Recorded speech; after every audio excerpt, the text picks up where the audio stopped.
She vanished. Months later, police found her in a Tesla trunk. September 8, 2025. A regular Tuesday morning at a tow yard in Hollywood, California. Workers are doing what they always do, logging vehicles, moving cars, going through the motions. And then somebody notices something.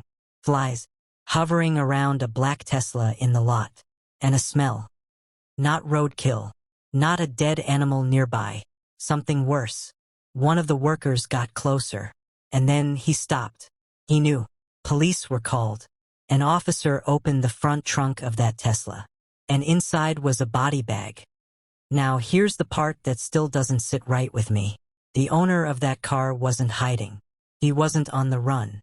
He was on stage, performing, smiling at fans, living what looked like the best days of his life. His name was David Anthony Burke. And what investigators found over the next several months, it's one of those cases that makes you question everything. Not just the suspect, but everyone around him, and the systems that were supposed to protect a child who never got that protection. David was 19 years old in 2025. He started as a Fortnite streamer, built a following, made connections, found his way into music. His sound was emotional, raw, the kind of music that makes teenagers feel understood. His debut album, Withered, dropped April 25, 2025. Streams were climbing. Brand deals were coming in. A world tour was already underway. From the outside, a young artist on the rise. A real success story.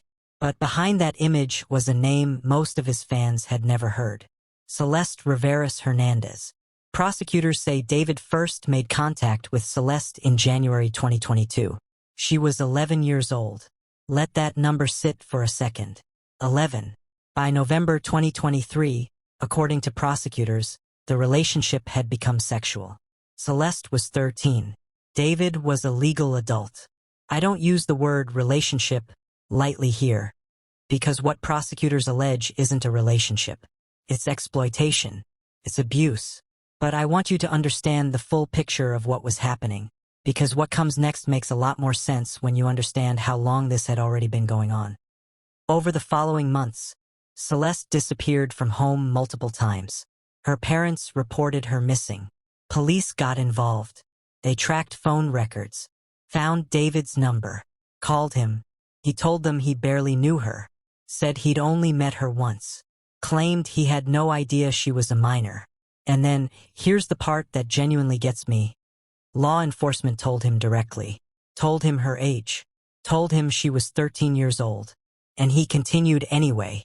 Court documents show that after police visited his home, David drove to Celeste's school district and paid a classmate $1,000 to hand her a phone he had purchased, just so they could stay in contact after her parents took hers away.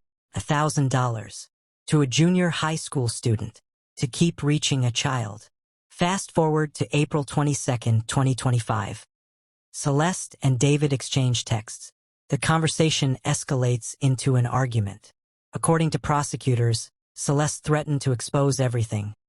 The abuse, the relationship, all of it. She said she would end his career. His debut album was releasing in 3 days. The next evening, April 23rd, David sent an Uber to Celeste's home in Lake Elsinore. An hour-and-a-half drive to his place in the Hollywood Hills. She arrived at 10:10 p.m. Prosecutors believe she was killed shortly after. No call on 911. No ambulance. Nothing. By 11:30 that same night, David was driving towards Santa Barbara. And while he drove, he sent messages to Celeste's phone, asking where she was, acting confused, performing concern. The next morning, he gave a radio interview, attended his album release party, hugged fans, took photos, and then, according to prosecutors, roughly 12 days later, on or around May 5th, he dismembered Celeste's body inside his garage. He placed her remains inside a body bag and hid them in the front trunk of his Tesla. Then he left for tour. For months, nothing happened. David performed, posted online, even did a live stream from his house in July, where friends commented on a strange smell and the number of bugs inside. He apologized, said he'd used the bathroom a couple hours before. Nobody questioned it further. Then came September 8th. The Tesla, the tow yard, the flies. When officers opened the trunk, they found a body bag with handles, the kind used in hospitals and morgues. Celeste's remains were inside, along with a separate bag containing her dismembered limbs. She was identified through a tattoo on her right index finger. It read "Shoe." David had the same tattoo. But what really gets me, what I honestly haven't been able to shake, is this. 2 of Celeste's fingers were missing, her left ring finger and her pinky. They have never been found. Prosecutors believe her ring finger had a tattoo of David's name on it. They believe he removed those fingers to destroy that connection, to erase her, to make sure, even after death, that her body couldn't be tied back to him. Her fingers are still out there somewhere. Or they're not. Nobody knows.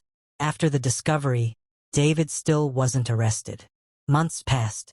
He went quiet, moved to a new rental in the Hollywood Hills. Neighbors said they never even saw him come or go. Assumed the house was empty. Then April 16, 2026, 7 months after Celeste's body was found, police surrounded that house. A loudspeaker crackled. "Surrender, David. Time to surrender." A gate opened. He walked out in a black hoodie and gray sweatpants, looked at the officers, and said, almost casually, "I got you." 2 words. Zero panic. Like it was just another inconvenience in his day.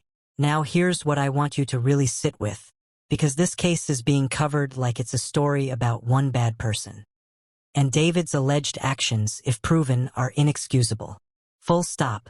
But the part that keeps coming back to me is how many people knew something was wrong long before September 2025.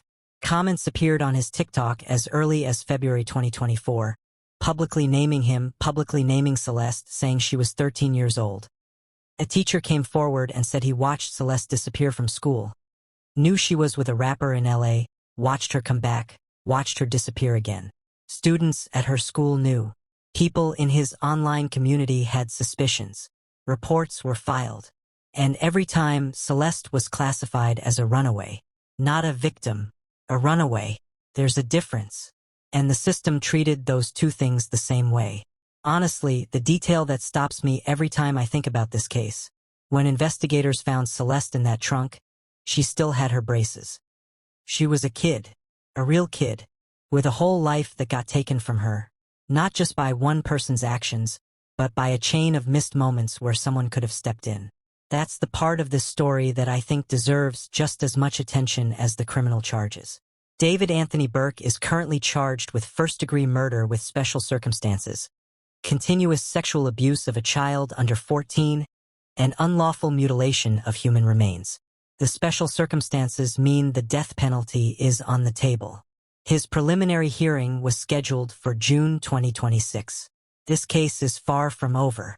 I'll be covering the legal proceedings as they develop, the defense strategy, the witnesses, the evidence, all of it.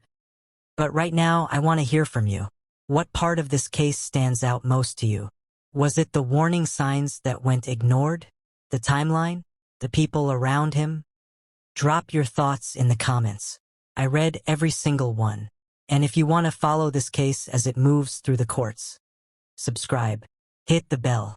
This story isn't done yet. For Celeste,